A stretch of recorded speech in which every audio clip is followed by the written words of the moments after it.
Thank you all for coming. Let me give just a few words of housekeeping as we did last week, and then I will introduce Anita, and because she is infinitely more talented than I am, she's going to start at the piano.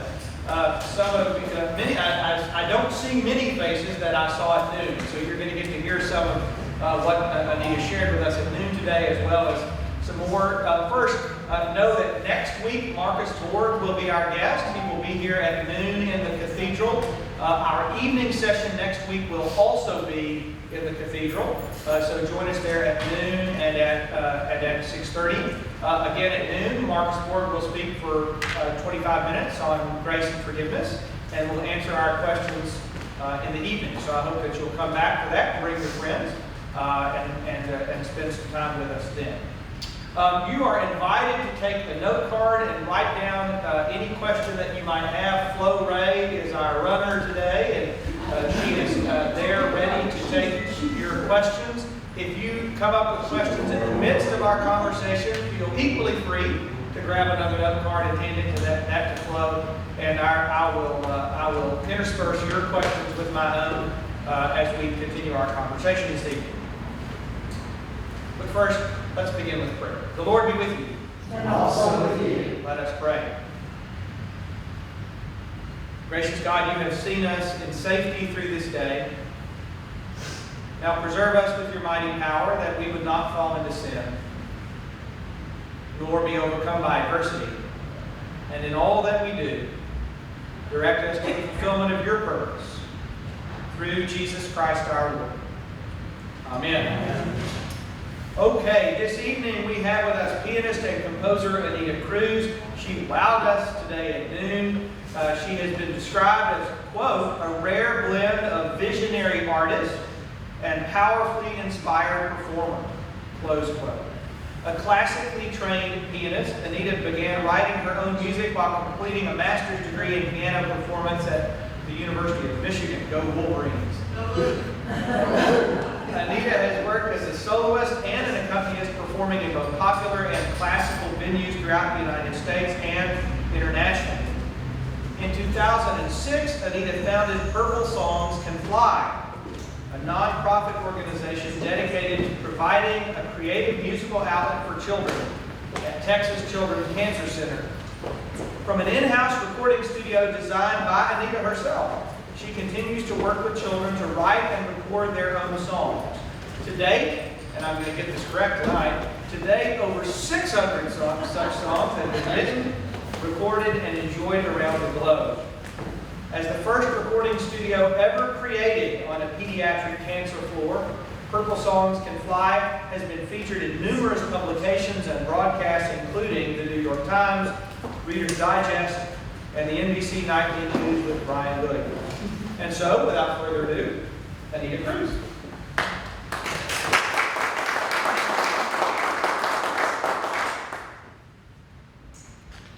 In the beginning was the Word, and the Word was God.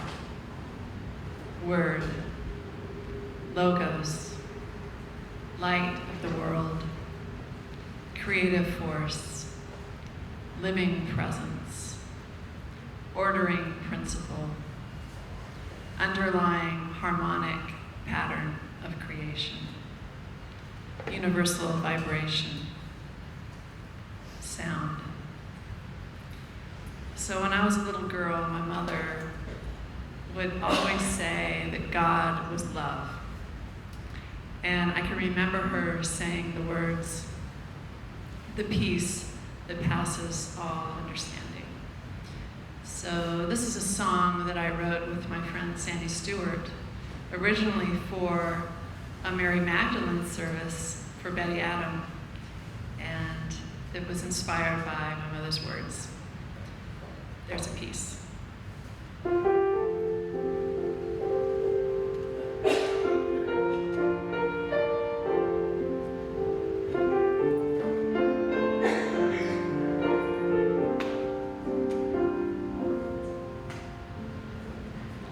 There's a peace that passes all human understanding.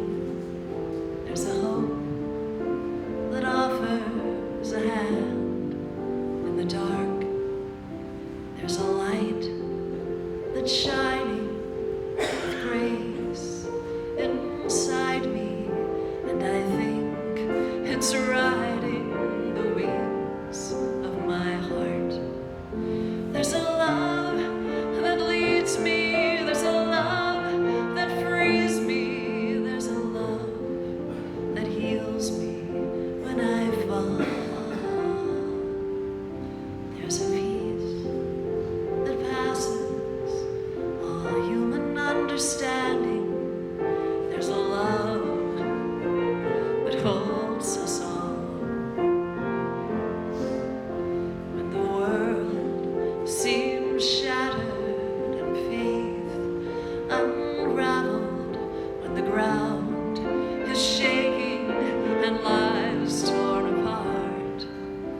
There's a light still shining with grace inside me, and I know it's riding the wings of my heart. There's a love that leads me, there's a love that frees me, there's a love that heals me when I fall. There's a peace that passes all human understanding. There's a love that holds us all.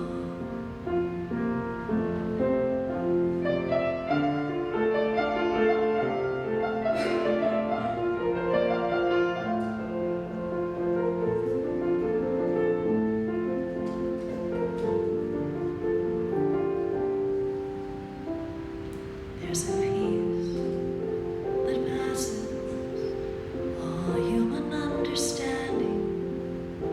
There's a love that holds us all.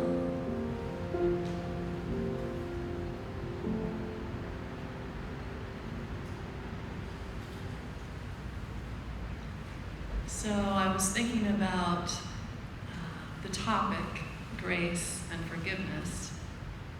And as I said at noon, I'm not a theologian, but I have experienced grace and forgiveness. And when I think about grace, I feel a sense of peace. And I also feel an infinite blessing, so just endless blessing. And when I think about forgiveness, I feel a sense of relief and a feeling of letting go. So this is a song about letting go and coming to peace, grace and forgiveness.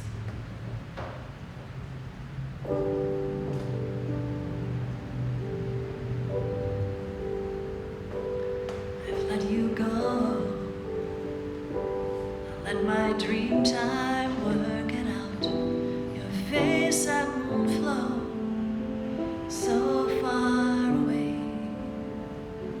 The times we've known will always be inside my heart, even though our lives will change. Everything moves in its own sweet time. All that we lose finds a reason to rhyme, and every new day finds the music somehow, somehow on the way to the peace of now.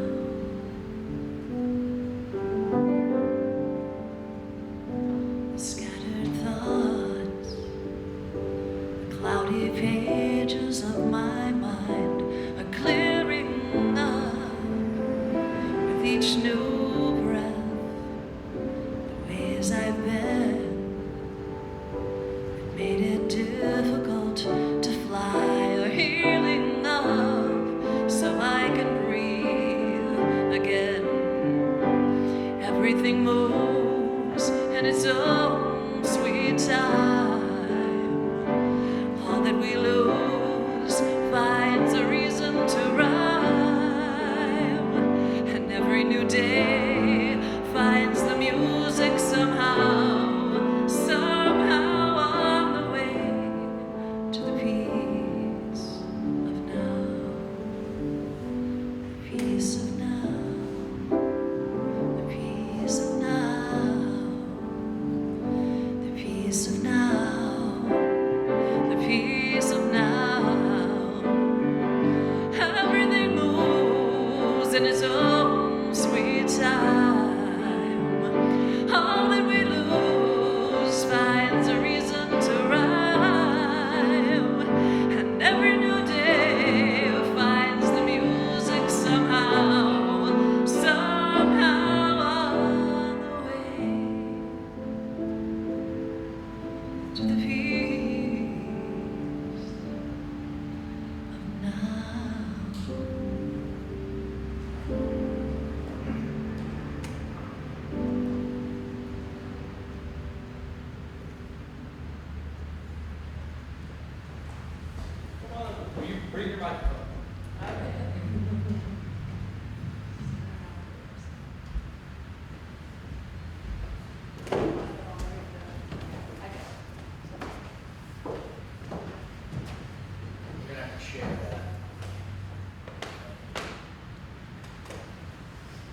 It is great having you with us.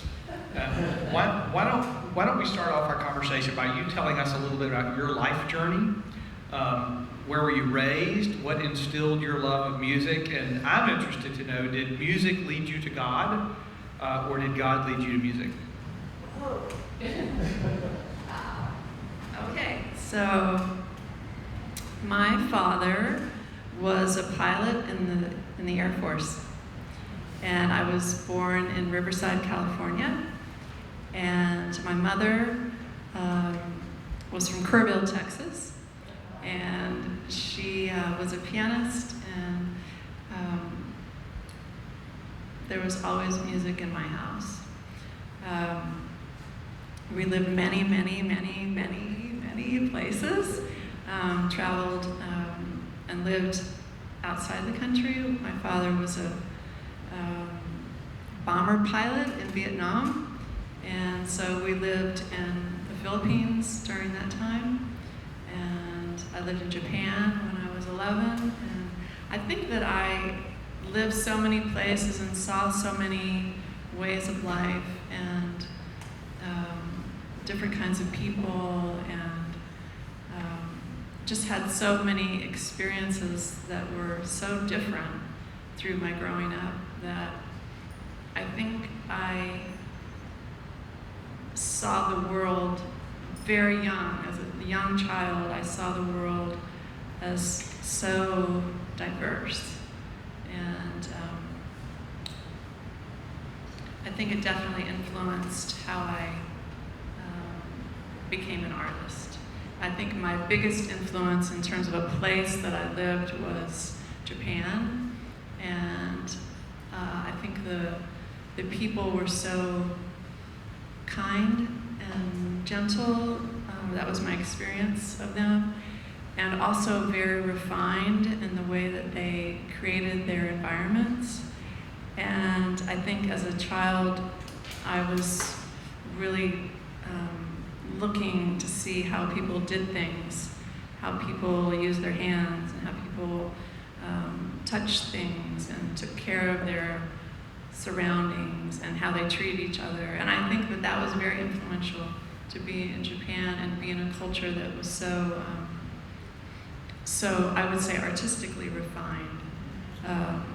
And I hadn't seen that before living there quite in the same way. And I still, when I go back, I am always struck by how softly people speak to each other and how they greet each other, and just a sort of a level of refinement in being in the world that is really beautiful and very contrasting to coming back to the United States.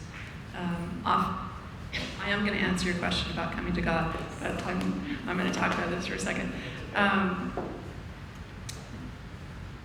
I've come back, I'll go to Japan because I've gone there to perform and do things now in my adult life, but I'll come back, and it's even coming to the airport where it's like an American Airlines flight, but it's still in Tokyo, but it is so different. It feels so different just being in the terminal area where there are mostly Americans, because I don't realize it when I'm here that people are very outward. In general, people are very outward in this country, and that's something that's actually admired. And I think that was never my nature. I'm so inward. I mean, it is like the biggest irony that I'm up here talking, because I am not someone that is comfortable talking on the microphone. So, but to answer your question,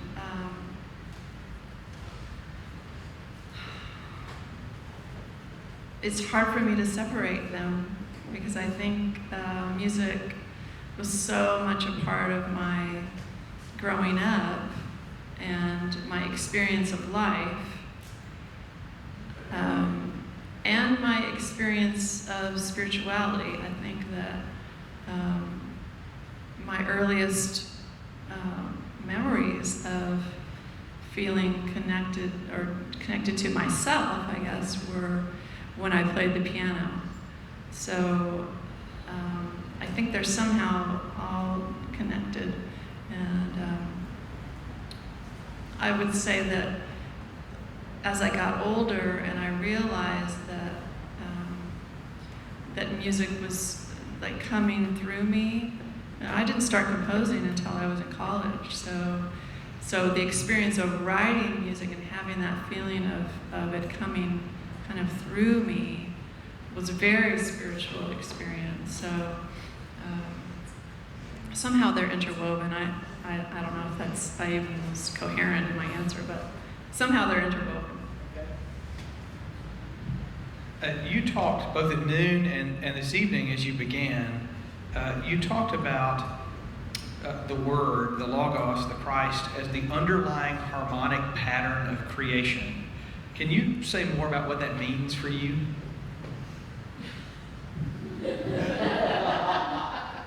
He's like going right to it. That is amazing. Wow. Wow. Okay, I'm going to talk about this because I've been thinking about it all week. Many years ago, when I first moved to Houston, probably 20 years ago, I don't know, probably you all know Paul English, incredible jazz pianist. He'll actually be here May the 18th, I think, for the Dean's Hour. We're doing a music and spirituality series. Whoa. And Paul will be here presenting on May the 18th at 10 o'clock Sunday morning, May the 18th. Wow. You'll have to come back. I'm going to come back and hear him. Well, when I first moved to Houston, I was looking for someone to play some of my music. And so that's originally how I met Paul, and he played on the very first CD I ever made. And I ended up, he told me he was teaching a jazz theory class, and so I thought that would be kind of neat to take a class with him, so I took his class. And then I was having lunch with him, talking about music, and we were talking about tonal music and atonal music, and in classical music, you know, a lot of composers during the time that I was in college were just very much into atonal music.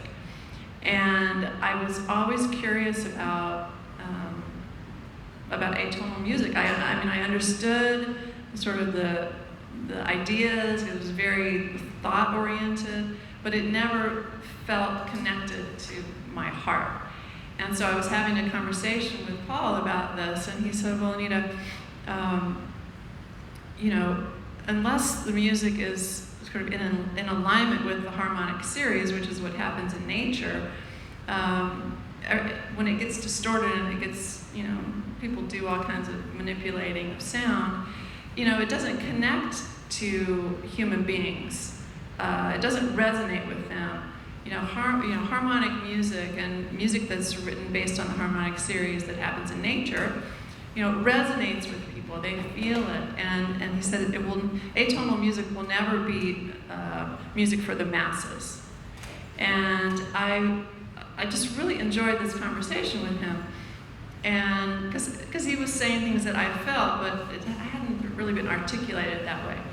And so shortly after that, I had a dream. And in my dream, Paul was teaching a class. He was teaching like a music theory class, and I was kind of standing above watching him notate something. So he was notating something. Now, I don't know if you all know or even care about fractals, but I'm like fascinated by fractals. And one of the fractals that is so beautiful is the Mandelbrot set. And you got it. And so in my dream, he is notating the formula for the Mandelbrot set, but he's notating it on staff paper. And I'm looking at it, I'm like, oh my God. And in the dream, I'm even fascinated. And so I woke up from this dream and I thought, oh my gosh, I need to remember this because it was so clear. And all these years until this week, I've been thinking that that it was notated on a treble and bass staff. That's what I thought. And all of a sudden this week, I'm thinking about that dream again, and I saw it again, clear as day, but there were no clefs. See? And I'm like, oh my gosh. So basically, the way I'm interpreting it now is that, I kind of think of the Mandelbrot set as a kind of equation for kind of like infinity. It's like you go into one little dot and then it opens up to the same, it just keeps opening and it shows you basically infinity. And so that there is no clef, so there's no designation of pitches, let's just say. The formula actually is just talking about the infinity of vibration. It's infinite in all directions. And so that idea of the underlying harmonic pattern of creation, to me, just feels like what really is going on. We, as human beings, we don't have the range of perception to even know what all of this is around us. We can't even hear what a dog hears. So my idea is that we can get like a little glimpse, just a little sliver of what is really going on. And so I don't know if that answers your question. I'm going to have to argue with you, though. You said that you weren't a theologian, and I'm not sure I agree with that. All right, I'm going to hold off on asking another question like that for a few minutes, although some people have already turned them in. Why don't you talk to us about your songwriting process and tell us what inspires you particularly. Is it a spiritual discipline for you? You talked about a little bit as a sermon writer. Not often, but there are those times when the crafting of the sermon feels less like crafting and more like being the conduit of something that happens through rather than by me. And I heard you say a little bit about that when you talked about composing, but talk to us a little bit about your songwriting process. There is a question that's been asked by an audience member that you might add into this. What are the themes that you tend to pursue, both in your own music and in the Purple Songs Can Fly music? Do you tend to include, more about how you compose your music? So just tell us a little bit about that, and maybe talk. Is it different when you're composing on your own as opposed to composing with the kids? I would say that my general process starts with words. I tend to write words first. Now, there have been songs that I've written where I really do hear melody and sit down and play melody, and I have no idea if it is even going to have words. But in general, my songs come as words first, or sometimes the words will come with the melody together. There have been many songs, as Betty knows this, that I've heard them in my dreams. So when I originally started writing music, I was doing a master's at University of Michigan, go Blue, and I seriously started dreaming music, and that was when I felt this incredible just energy that just wanted to come through me, and I hadn't ever experienced music quite in the same way, but it was an incredibly powerful force coming through me. And I do feel there are certain songs that feel like they come like a breath coming through, where I'll have an idea or I'll start it and it just here it comes.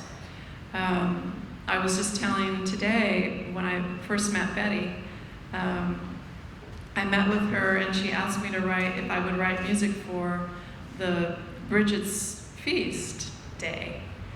And she said she thought maybe if I could write a song and then if I could write a mantra, that would be what we would need. And so, I had my assignment, And while we were in this meeting, I don't remember exactly why, but Betty read a sort of a scripture to me, and it was a passage about the resurrection, and she said something about a gardener. And I just had never thought of the setting as a garden. And so when she said that, I saw the garden, I just felt the song, and I got in my car and I started singing it. Like it came like with words and melody in my car, driving, probably a good thing to do, driving home, but I wrote the whole song in the car, and then I got home, I got to the piano, I sat down, I played it, and it was in the garden. Then I fell asleep, and I had a dream, and I dreamt these words. And when I woke up with these words, I thought, well, that must be the mantra. But the words were, be present. Act as the living presence dwells in you. And I'm like, that just does not sound like something I would say. It just was not. And so I wrote it down, and I'm like, oh my gosh, this must be the mantra. But I don't like that word, act as. I don't like that act as, because to me that sounded like a put on. And so I worked on it, and I tried to change it, and I kept coming back to, I don't think these are my words. I feel like this was somehow given to me. I don't know how it works, and so I went to the dictionary to look up to act. And one of the definitions was the power put forth. I'm like, whoa, okay, I can deal with that. And so that ended up being the mantra. So I've had these experiences of songs coming to me seemingly from, I don't know, probably like you. It's kind of like, I don't know where this is coming from, but it feels right. My process with the children, though, I really do try for the songs to be their songs, for it to be their words. I'll help them. I might ask them lots of questions and kind of get their wheels turning and figure out what it is they want to say. Some children, like Stephen today, they hear the melody. They hear the words, they hear the melody, and then they sing it to me, and then I can figure out what needs to hold it musically. But and it's different with every child, but in general, because my process is word oriented first, I start with words. And are there particular themes that your music gravitates towards?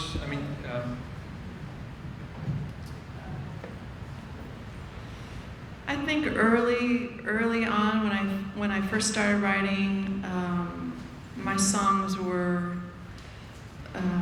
I was so inward, I was so shy that I didn't express a lot in words through my life, and so I was writing a lot about how I felt and how I saw things, and that was kind of the beginning of sort of just trying to get to the roots of me.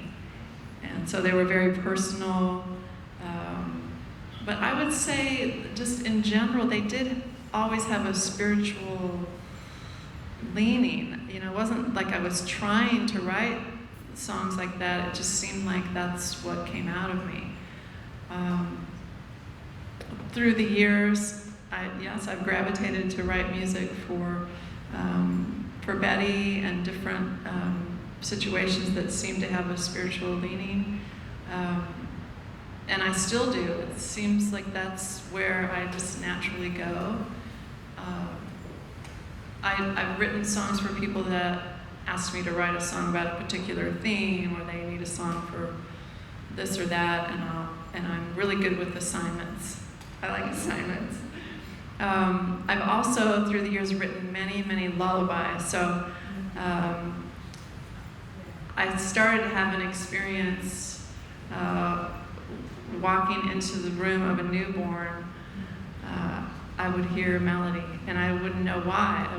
I would just walk in, and you know, when you see a newborn, sometimes it actually feels like there's like a glow in the room, and I would hear a melody.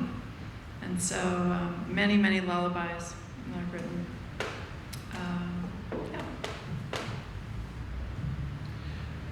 At noon, you talked about forgiveness, and you said this again tonight. That you have defined forgiveness as a kind of letting go and coming to peace. You also talked about at noon, God is infinite love. You said that again and again. That's an assessment with which I agree, by the way. That's good. But talk a little bit about how, what role music has to play in forgiveness. And in a world that God has created through infinite love, but nevertheless is also interwoven with pain and hurt, what role does music have to play in the healing of our hurts as well? You were so good. Wow. Wow. Well, you know, I've thought about this a lot because certainly in my own personal life, dealing with my own pain, I tend to want to write a song when I feel hurt or feel sad or feel down. For whatever reason, I think that creating something, it doesn't have to be a song, but creating something that becomes tangible outside of you seems to take the feeling and move it somewhere. So that's why I feel that any of the creative arts can be and are healing, that their essence is healing because they move something. And I think that that human beings, and especially in this country, are very reluctant to feel really deep feelings, especially grief. And I think that being in the cancer center and being around like the depth of grief that I see in these families and the trauma that they're going through, that they need to have ways to move those deep feelings. And I think that's why in the cancer center there's an understanding that the arts play a vital role in our lives and in our ability to cope with difficulties that happen in everyone's life. So the reason I think that music is possibly one of the most powerful ways is because it's activating so many things in the human being. So I just went to hear a brilliant neuroscientist who's actually the founder of neurologic music therapy. And he was talking about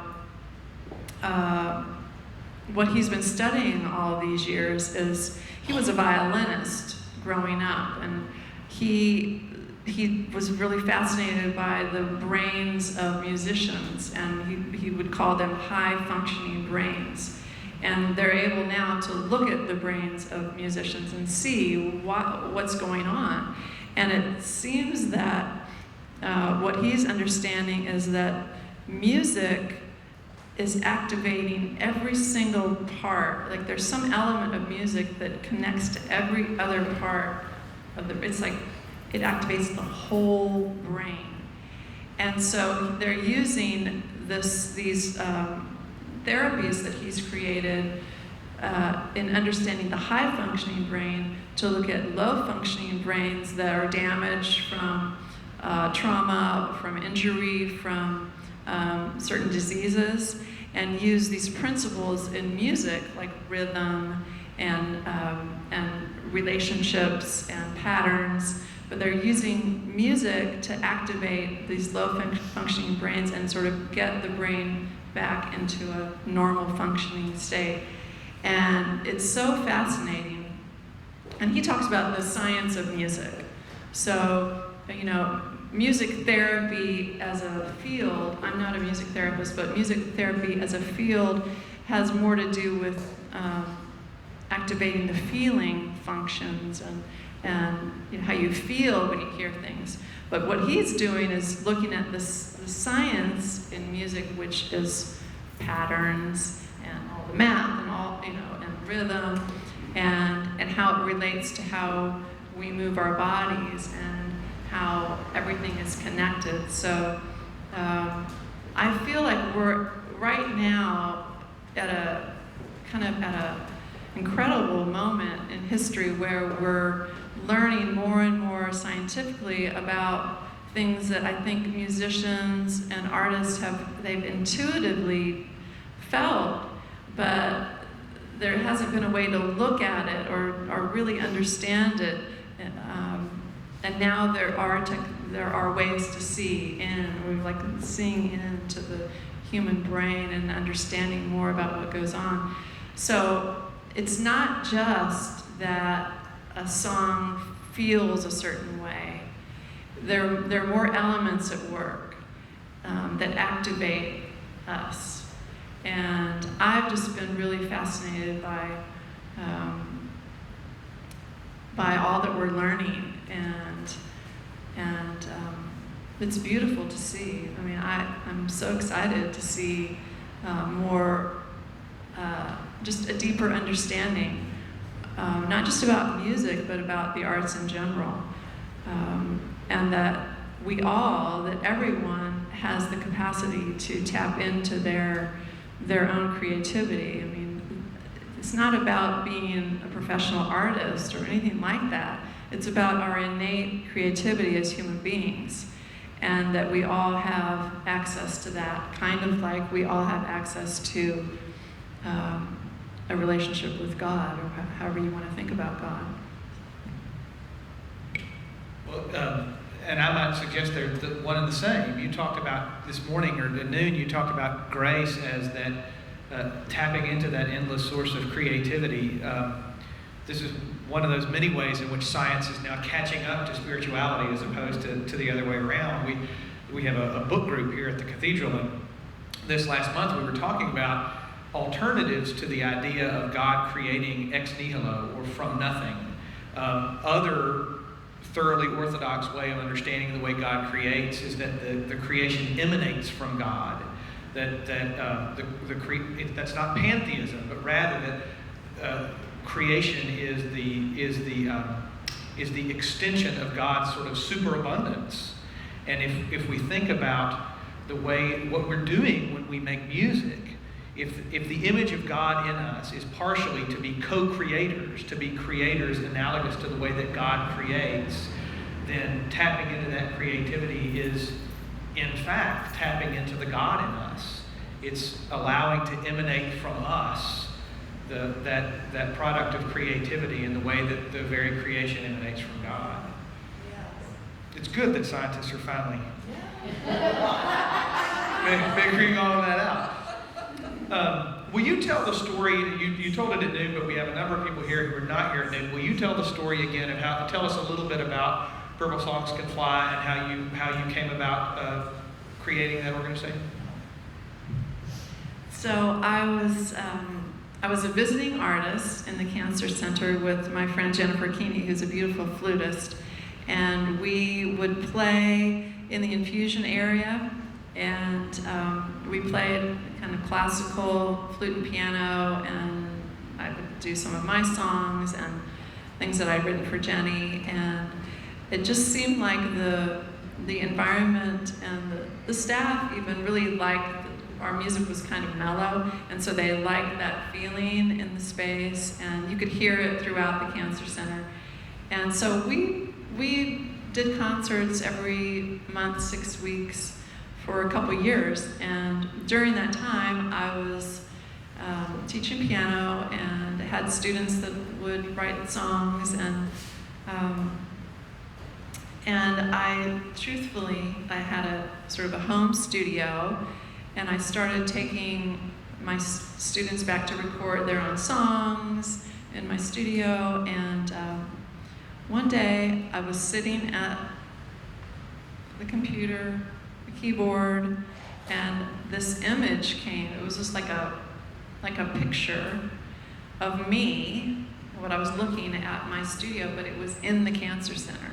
It really was like it dropped into my brain. And when I saw it, I'm like, oh my gosh. I just knew that I was gonna do this. And I knew I could. It didn't seem weird that I was seeing it. It just seemed like, oh my gosh, there it is. And so I called Carol Heron, and she's the director of the Arts and Medicine program. I said, Carol, I just had this image of me in the cancer center with a studio, a recording studio. And she goes, whoa, okay, let's meet at Starbucks. So she goes, can you put a proposal together? And so I said, okay. So we met, it was right before Christmas, and I put a little proposal together, and she said, okay, we're gonna meet with Dr. Poplack. So we met with Dr. Poplack, and he heard my idea, and he looked at me and he said, Anita, you realize that no one has ever done this before. I'm like, no, I did not know that. I just saw it. He goes, yeah, no one's done this before, but we're gonna do it. And then his next question was, can you get the funding? And I said, yes. So he said, and you realize that it's gonna be a model, and other people are gonna do this now. And I thought, whoa.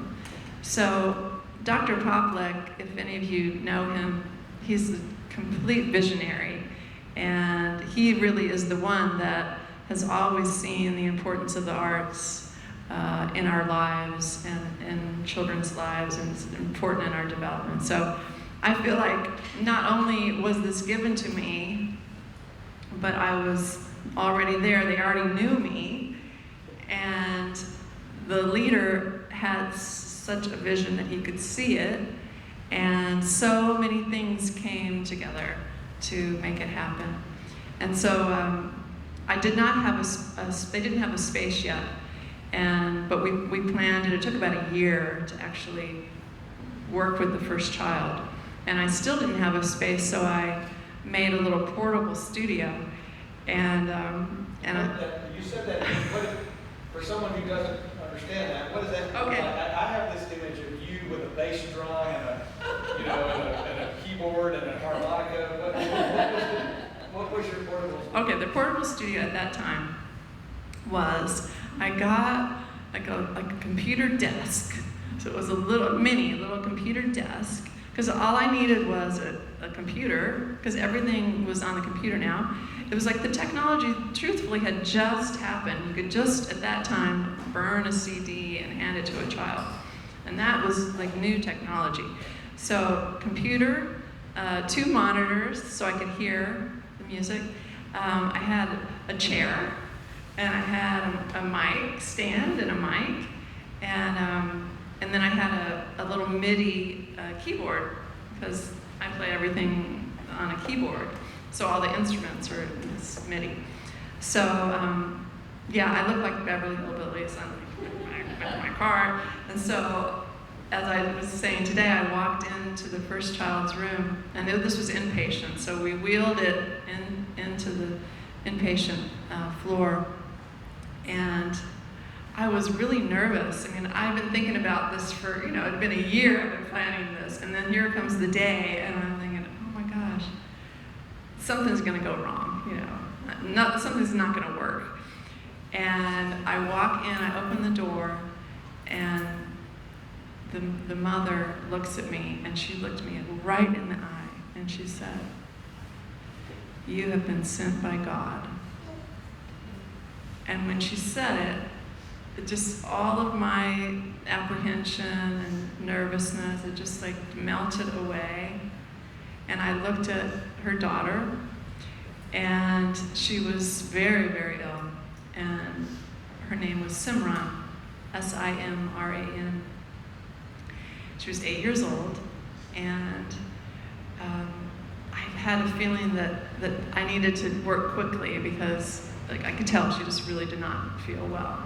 And so I asked her if she had ever written a poem, and she said, well, I just wrote a poem. And so we got her poem out, and she read her poem into the mic, and her poem was, the letters of her first name were the lines of the poem. So her poem was, some bird soaring through the sky, imagination in its head, moving through the wind, always remembering its adventures, never getting lost. And when she finished the poem, finished recording, I put music underneath it. Her father was also in the room, and he looked at me and he said, you know, her name means remembering God. And I just felt like if there were ever, like, the perfect way for me to start this, you know, if I needed a sign, and I didn't even need a sign at that point, but it was so beautiful. And this child was so fragile, but she'd written this incredibly beautiful poem that was about soaring and rising above. And that was really the whole point of what I wanted to do, was to write songs that could help them soar and rise above their illness. And so as I was saying this morning, since that day, Simran's song has flown. It's had all these adventures. It's flown on 2 space shuttle missions. It's flown on Continental Airlines. It's flown all over the world. It's flown with the Rolling Stones. It's gone to the summit of Mount Everest. I mean, it's flown and soared and became the symbol that I wanted it to be. And I'm happy to say that Simran survived, and she's now 16, and she is a beautiful, beautiful girl, and she wants to become a pediatric oncologist and help other children. And yeah, it's just been an incredible, incredible gift for me to be able to have a glimpse into these children's lives and to see their strength. And I think that's exactly it, is that in writing a poem and writing a song that goes deep into your spirituality and your soul, however you want to talk about it, that is where our strength lies. And that is where we find our connection to each other and to God and to that infinite realm of spirit. So. Anita and I were, as we were changing the tape, Anita and I were talking about, I mentioned that there's an Anglican theologian and who's also a theoretical physicist at Cambridge named John Polkinghorne. And one of his sayings is that he talks about quantum physics and things of that nature. And he talks about we know more than we can say. There are truths that we intuit as truth that we cannot describe didactically. And Anita and I were talking about the fact that music may be the language of that truth. We know when we hear a song that moves us, we know it to be true in a way that touches the very heart of who we are. I think it's not beyond the realm of possibility that that's the language of God. I also love the fact that mathematicians never talk about inventing theorems. They discover theorems. You know, mathematics exists in the fabric of reality, like those fractals exist in the fabric of reality. And so perhaps it's not that we author music so much as we discover it. I mean, in your description, the dreams, I love that. The way that these things find you. Well, tell us about why Purple Songs Can Fly. Tell us how you came up with that name. I have to tell you something funny. I don't know if you all know David Eagleman. He's a neuroscientist at Baylor, but did he? Yeah. So David is a friend of mine, and he was very curious about the name Purple Songs Can Fly, and he said something like, "You know, Anita, did you name it that because of it's Chomsky? It was like a linguist, and there's a line that I guess he's famous for, and I won't remember it right now. But I said no, I didn't. I just love purple, and I knew it was going to be a purple studio, and so it was going to be Purple Songs, and I knew I wanted the feeling of the studio to be about kind of rising above and flight, and so that's how the name came to be. So when I was looking up the name Purple Songs Can Fly, I did a Google search, and what was so amazing, and this is in the very beginning, this is before I started anything, what came up was a website, If We Can Fly to the Moon. And If We Can Fly to the Moon was a song that I wrote. After September 11th, I wrote this song, and it was a benefit for September 11th families. And I sent the funds to the Todd Beamer Foundation. But that song ended up, I sang that song at a concert, and someone came up to me and said, "Someone at NASA needs this song." And so she said, "Can you just give me a copy?" And so I gave her a copy, and several months later, she emailed me and she said, "Anita, I've got your song.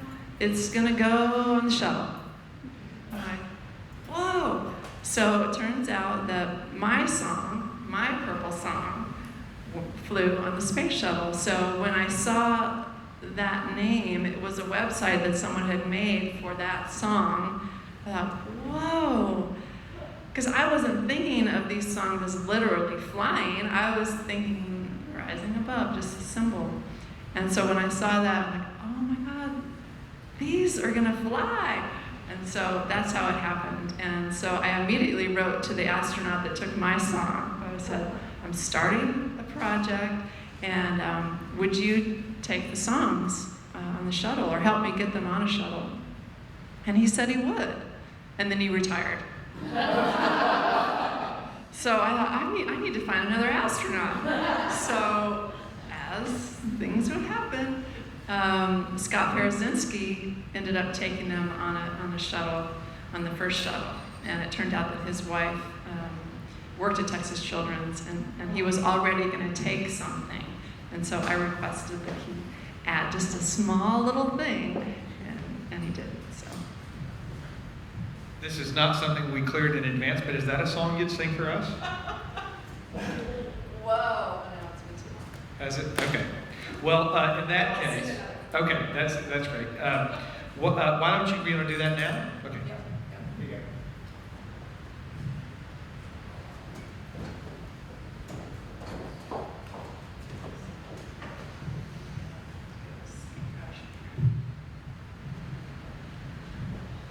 So,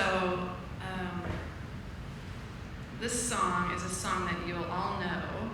It's a famous song. I did not write it.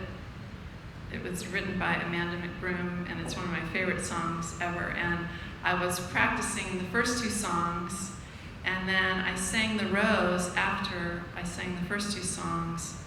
But I'm going to do the Rose for another thing.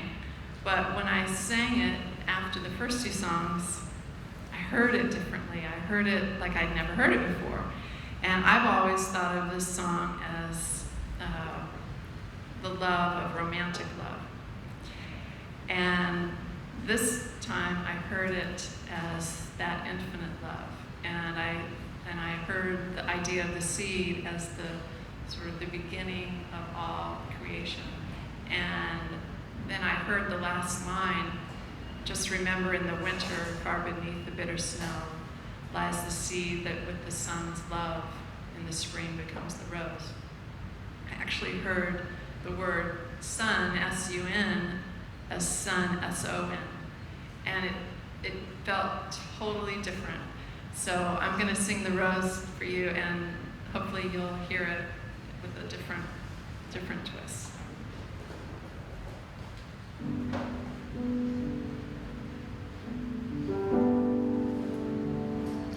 Some say love, it is a river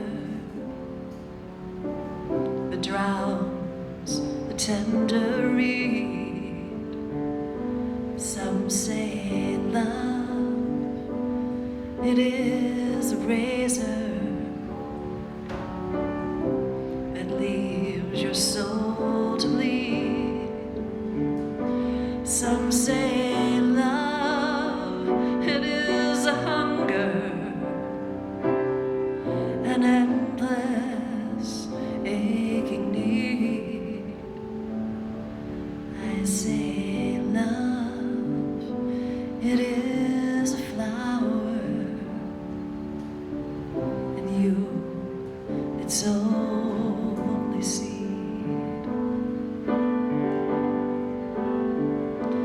It's the heart afraid of breaking that never learns to dance. It's the dream afraid of waking that never takes the chance. It's the one who won't be taken, who cannot seem to give, and the soul afraid of dying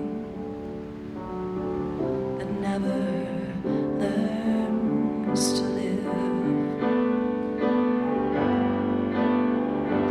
When the night has been too lonely and the road has been too long, and you think that love is only for the lucky and the strong, and just remember, in the winter, far beneath the bitter snow lies the sea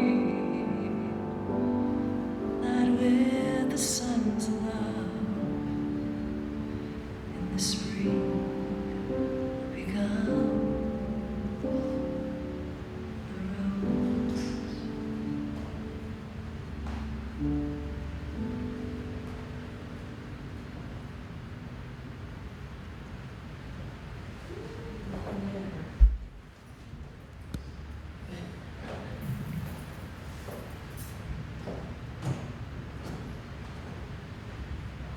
So we have a Thompson Family Talent Show every Christmas, and this year I played the rose, and it didn't sound like that at all. This is from the audience. How do you deal? We were talking earlier about grace and forgiveness. How do you deal with those topics, grace and forgiveness, when you're dealing with critics? I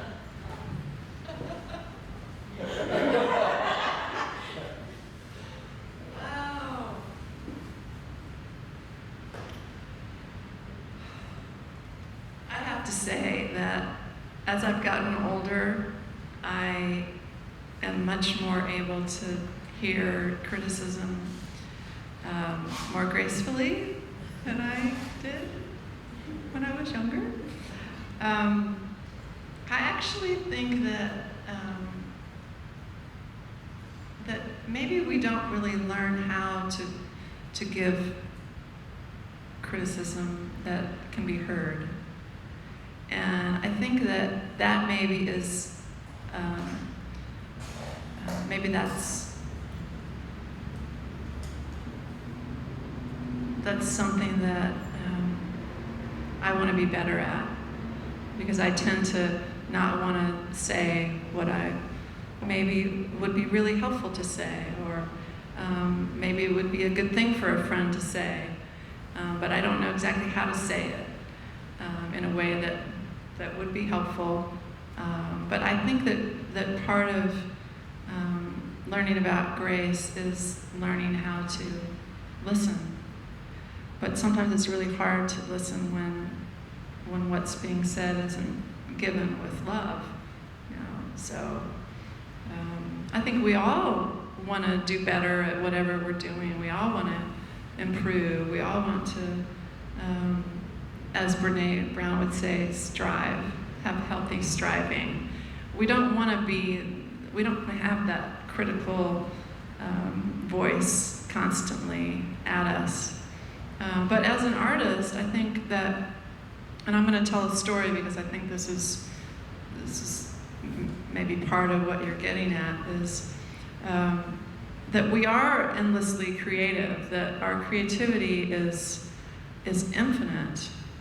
And that's really true. And I think all artists know that feeling of just like endless possibilities. But part of being an artist is that you have to make some choices. And sometimes people make choices too soon, where they stop that beautiful, open, endless possibility phase of being creative before it really can give you what it's there to give you. Because we can all refine and make things better, but if you don't have that initial open inspiration, then it's not very much fun, you know, just to be in critical mode all the time and editing all the time. So I feel like there's a balance, and I think that's why songs that come very quickly, almost like they're from another place, or they were coming through you, is that you don't have any time to be critical of it. It's just like, here it is. So, but certainly working on a song or working on a piece of art that you're going to take time with, that critical voice is always going to come in.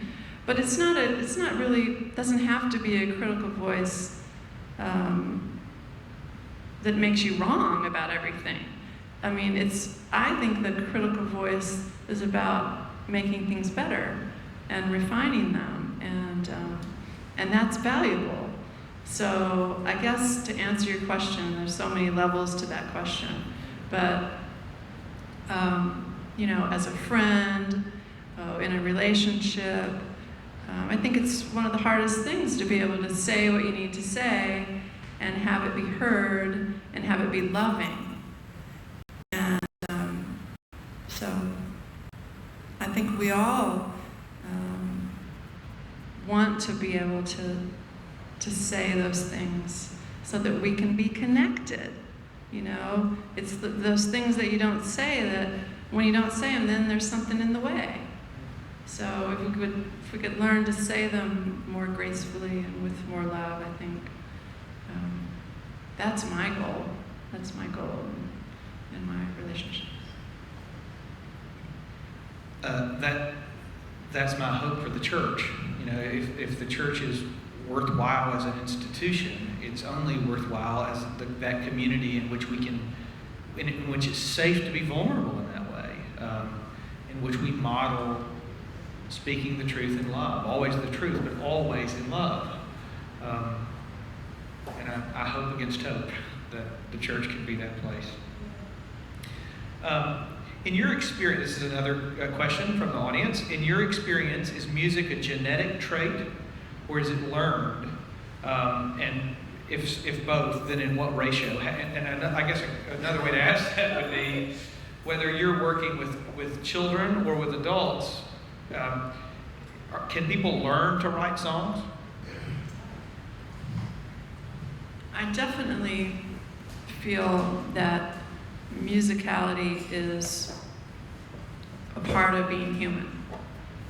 I really believe that. I also feel that because I've worked with many many children and many adults, and I've seen what I would consider maybe more natural ability or more ease with the language of music.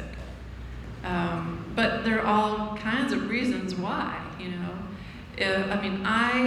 I can't tell you that I am naturally musical because I was born with it, or it was just around me growing up. So I think there are both things going on. I think there's nature, what's natural, maybe my mother was a pianist, her mother was a pianist, maybe there's something genetically going on. That's possible, but maybe we were just around it, you know? So there's environmental, there's what's coming through. I think it's probably a combination. When you hear music in other cultures, you know, it's like hearing a language that it's foreign to you. So some forms of music are really different than ours, and so it might be really difficult to learn other forms of music for some people, and then it might be easy to learn this kind because their mom sang it or their dad sang it or they heard that instrument. I really do believe that we all have a musicality. So I guess that's a simple answer. Well, something you said actually plays into this next question. You talked earlier about tonal and atonal music, and then you just mentioned in that last response the way in which music differs culturally and in various parts of the world. So this question is, if music which is tonal is related to the patterns of the universe, what we were talking about at the outset, speak a little about the difference in the sounds of Western music and those of other cultures, like the Japanese, where you lived, that may sound to Westerners very atonal. How do the characteristics of the Japanese show up in their music? It's really two questions.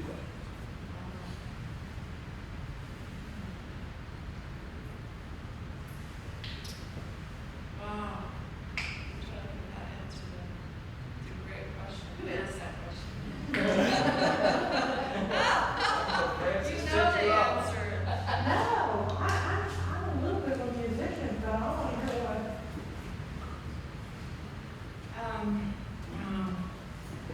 Well, definitely in sort of Asian music, they bend tones, and the increments are a little smaller, and to a Western ear, it might sound different, but I don't know if I would say it's atonal. Because they're combining sounds and they're bending sounds, but the relationships they feel natural. So it's a little different than my idea of what's atonal. There are pitches that when you play them together, they just really clash. And then you can bend something. Would the same pitches clash to a Japanese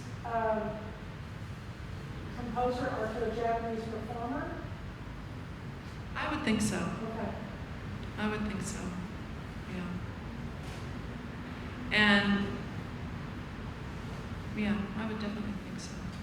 I was in an audience one time with Freddie Shankar play, and it was shortly after he began touring in this country.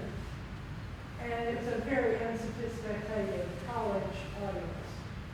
And a It lot was of people, not at the University of Michigan, I'm sure. no, course not. and a lot of people were really rude. I mean, it was embarrassing. And what I realized is that to them, it was very atonal. And so that's what I kept thinking about. That's interesting. Yeah, I still think that, or maybe they just didn't like it. You know, maybe their experience of it wasn't something that they were enjoying. where the organ practice room was next to the hog showing. I swear, it's the only place they had for the organ. That may give you a hint. Well, I wonder if Anita said earlier, she talked about the way in which there are certain pitches that we can't hear, but that but other of God's creatures can. We also hear all the time about the way in which my experience of the world, having been raised on the language of English, and a Japanese person's experience of the world, having been raised on a language that is itself tonal, is different. The Japanese person experiences the world differently, and if I learn Japanese and become fluent in it, I'm still not experiencing the world the way in which the Japanese person does, and vice versa. And it may well be that our experience of music is similar, that the ears that have been raised and trained to hear those, what did you say, tonal bending, experience that music constitutively differently than someone raised on George Strait and such. Which I was, I should say. I'm from rural Arkansas. I listened to a lot of George Strait.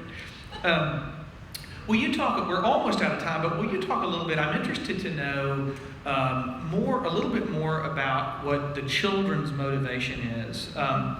What do they gravitate to when you begin this process of music making with them? Do they, Stephen, who sang, if you were here at noon today, Stephen, who is now 20, who wrote his song at age 12, was present today at noon and sang his song, which was an incredibly moving experience for us.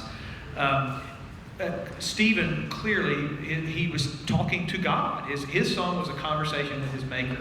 How often does that happen? Do the kids cleave to God pretty quickly? Do they cleave mostly to themes of family, which he also did?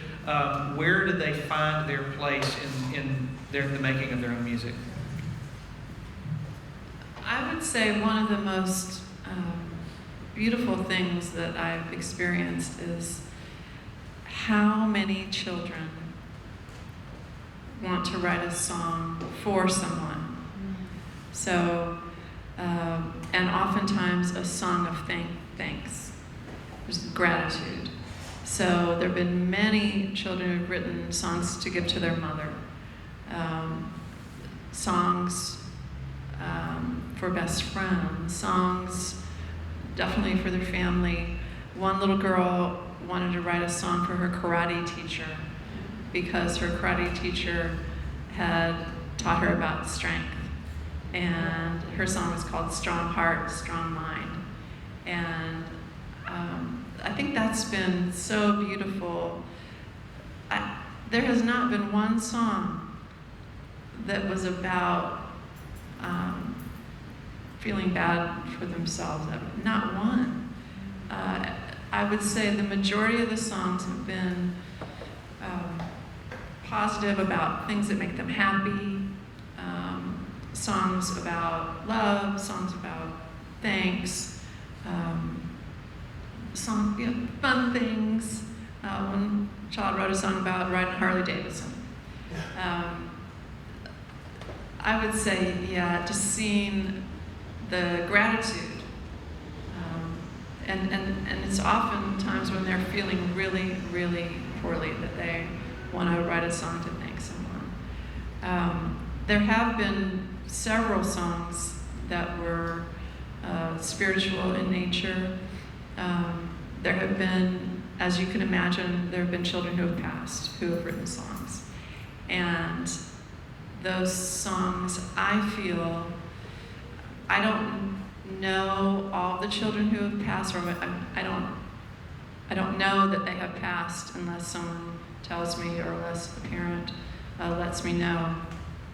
But there have been several children who wrote a song that ended up being kind of their message to the world.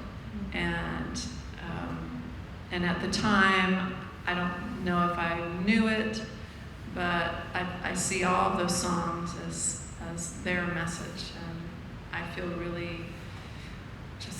feel like this is part of my mission, is to capture their words and their voices, for them, of course, but also for their families. And there have been several songs where the children have passed, and their parent has called me and wanting to share the song at their memorial or at their funeral.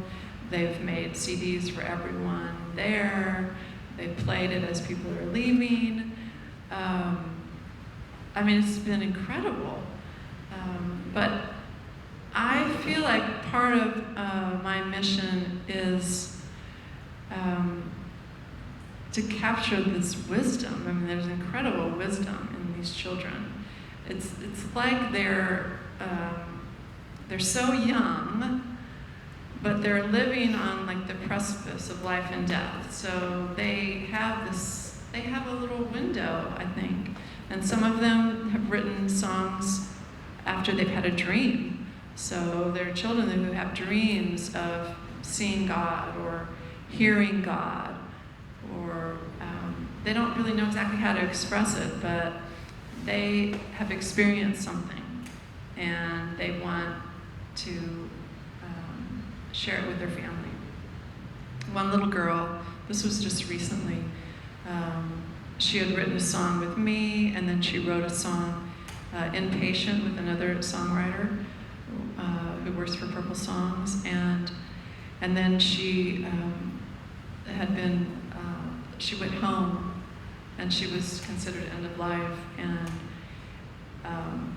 and the family called and wanted to know if one of us could go out to the home, because she'd had a dream and she wanted to make a song based on her dream to give to her family. And I mean, it's just incredible that somehow I've been placed here to capture this, and the songs are absolutely beautiful.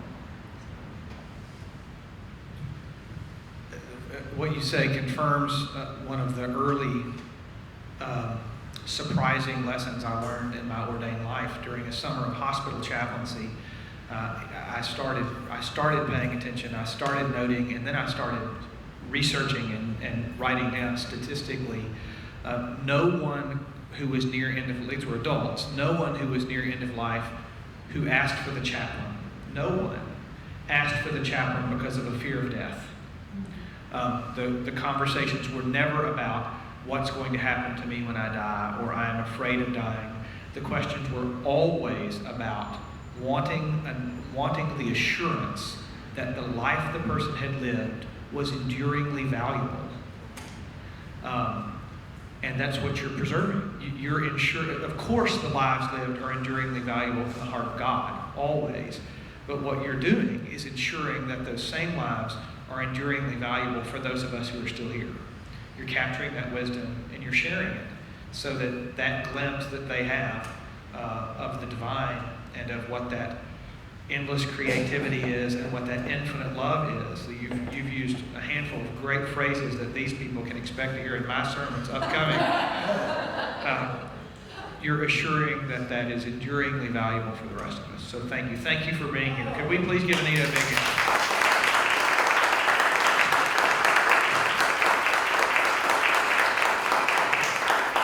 Please be sure and return next Wednesday at noon to hear Marcus Borg in the cathedral, and then again in the cathedral at 6:30. Thanks, Anita.